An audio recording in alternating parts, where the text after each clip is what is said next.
Hello అందరికీ. Welcome to my channel విందూస్ దునియా.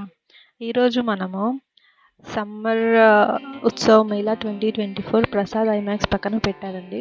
అక్కడికి వెళ్ళాను. అంటే ఈరోజు కాదు, వీకెండ్లో వెళ్ళాను అనమాట. అది ఎలా ఉంది అంటే సమ్ కైండ్ ఆఫ్ కాశ్మీర్ థీమ్తో స్టార్ట్ చేశారు. మనకి ఎంట్రన్స్ అవ్వగానే ఇలా గుహలోకి పంపిస్తారనమాట.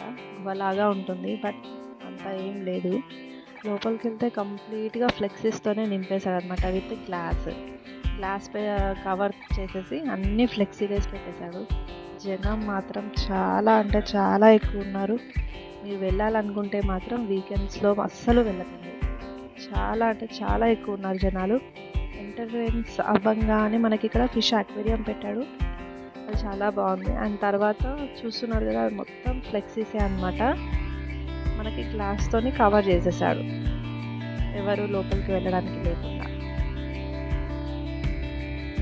థీమ్ అయితే బాగుంది, అంటే కైండ్ ఆఫ్ కాశ్మీర్ ఫీలే వస్తుంది.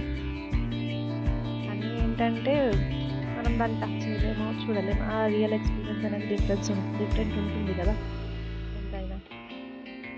ఇది డెకరేట్ చేశారు. చూస్తున్నారు కదా జనాలు ఎలా ఉన్నారు. మన తిరుపతి దర్శనం కోసం ఉన్నట్టుగా ఉన్నారు.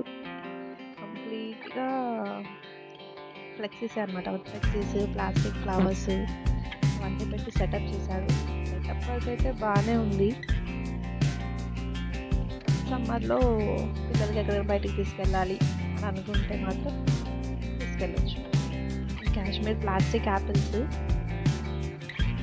కానీ బాగుంది దీని.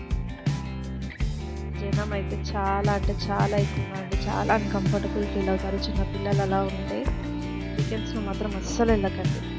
అంటే వీకెండ్స్లోనే వెళ్ళండి. మధ్యలో ఒక ఫౌంటైన్ లాగా కూడా పెట్టాడు. సేమ్ మన కాశ్మీర్లో చిన్న చిన్న కాలువల్లో మనం బోట్స్ వేసుకొని వెళ్తాం కదా, ఆ టైప్. ఇక్కడ పెంగ్విన్స్ అవన్నీ కూడా ఉన్నాయి, చూడొచ్చు.